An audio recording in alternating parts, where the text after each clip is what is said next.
Assalamualaikum warahmatullahi wabarakatuh. Kita kembali lagi pada saya atas nama Recha Putra, Prodi Teknik Perawatan Mesin.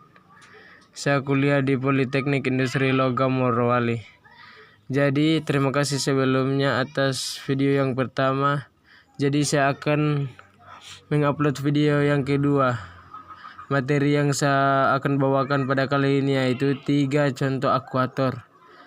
Yaitu yang pertama motor stepper, yang kedua hidrolik, dan yang ketiga pneumatik. Langsung saja kita bahas yang pertama yaitu motor stepper. Jadi di sini kita lihat dulu apa itu motor stepper. Jadi motor stepper adalah salah satu jenis motor DC yang dikendalikan dengan pulsa-pulsa digital.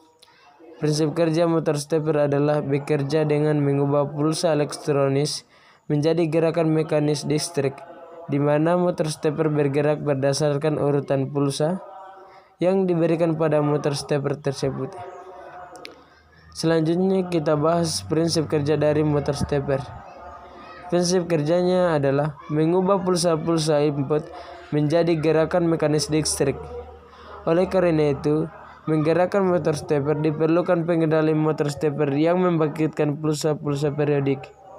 Berikut ini adalah ilustrasi struktur stepper sederhana dan pulsa yang dibutuhkan untuk menggerakkannya. Ya, kita bisa lihat langsung gambar dari ilustrasi sederhana motor stepper beserta pulsa yang dibutuhkan untuk menggerakkannya. Bisa dilihat langsung. Ya, selanjutnya kita akan membahas dari pengaplikasiannya. Jadi, motor stepper tersebut diaplikasikan yang pertama pada kehidupan sehari-hari. Dapat kita temukan sebagai mesin pada disk drive, printer, fotokopi, robot, penggerak pada kamera CCTV, dan pompa penyiram taman. Yang kedua yaitu pada bidang industri. Di dalam dunia industri digunakan pada pengukur otomotif dan peralatan produksi mesin otomatis. Dan yang ketiga pada bidang elektronik, motor stepper dalam kamera untuk fungsi fokus dan zoom kamera digital otomatis. Selanjutnya kita akan membahas pada contoh akuator yang kedua yaitu hidrolik. Jadi kita harus tahu apa itu hidrolik. Jadi hidrolik adalah sistem mekanikal yang memanfaatkan cairan oli sebagai sumber tenaga penggerak pada mesin. Oli yang digunakan di sini memiliki tingkat tekanan yang cukup bagus untuk menggerakkan sebuah mesin yang menggunakan tenaga hidrolik. Selanjutnya itu prinsip kerja dari sistem hidrolik tersebut. Jadi prinsipnya ini sebenarnya sangatlah sederhana, yaitu gaya yang diberikan pada satu titik akan dipindahkan pada titik yang lain menggunakan cairan yang dimanfaatkan.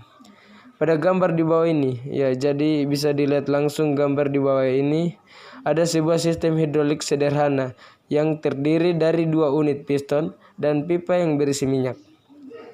2 unit piston ini dimasukkan ke dalam 2 unit silinder gelas yang diisikan dengan minyak dan terhubung satu sama lain dengan pipa yang diisi minyak. Jika Anda memberikan gaya ke bawah pada piston bagian kiri, maka gaya tersebut akan ditransmisikan ke piston kedua bagian kanan melalui minyak dalam pipa. Bisa dilihat langsung ya. Selanjutnya itu pengaplikasiannya. Jadi sistem hidrolik ini bisa diaplikasikan pada mesin pres hidraulik, yaitu pada mesin pres yang banyak digunakan dalam perindustrian untuk pencetakan logam, juga pada industri kapas dan kelapa dengan ukuran yang seragam. Yang kedua itu car lifter. Alat ini digunakan untuk mengangkat mobil, biasanya ditemukan di tempat pencucian mobil, dan prinsip kerjanya sama dengan seperti dongkrak, yaitu memanfaatkan hukum Pascal. Yang ketiga yaitu bisa ditemukan di bidang industri. Contohnya pada turbin uap PLTU untuk mengatur uap air. Selanjutnya kita akan membahas contoh akuator yang ketiga yaitu pneumatik. Jadi di sini pneumatik adalah sebuah sistem penggerak yang menggunakan tekanan udara sebagai tenaga penggeraknya. Cara kerja pneumatik sama dengan hidrolik, yang membedakannya hanyalah tenaga penggeraknya. Jadi bisa kita lihat langsung prinsip kerja dari pneumatik tersebut, yaitu udara disedot oleh kompresor dan disimpan pada reservoir air atau tabung udara hingga mencapai tekanan kira-kira sekitar 6-9 bar. Kenapa harus 6-9 bar? Karena bila tekanannya hanya di bawah 6 bar akan menurunkan daya mekanik dari silinder kerja pneumatik. Dan bila tekanan berada di atas 9 bar akan berbahaya pada sistem perpipaan dan kompresor. Selanjutnya, udara bertekanan itu disalurkan dari sirkuit pneumatik dengan pertama kali harus melewati air dryer atau pengering udara untuk menghilangkan kandungan air pada udara, dan dilanjutkan menuju ke katup udara atau shop valve, regulator solenoid valve, dan menuju ke silinder kerja. Bila solenoid valve menyalurkan udara bertekanan menuju ke inlet dari air silinder, maka piston akan bergerak maju.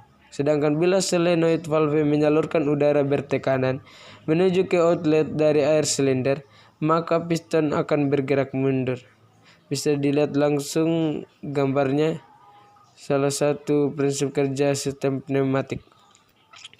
Selanjutnya kita akan membahas pengaplikasiannya. Yang pertama itu dalam dunia medis. Penggunaannya yaitu pada peralatan medis agar peralatan lebih ringan dan aman.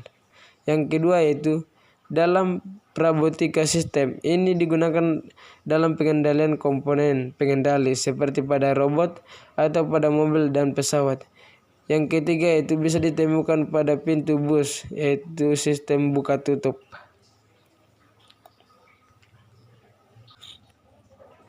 Ya, cukup sekian mungkin yang saya bahas pada kali ini. Mohon maaf bila ada kesalahan kata. Terima kasih atas perhatiannya. Assalamualaikum warahmatullahi wabarakatuh.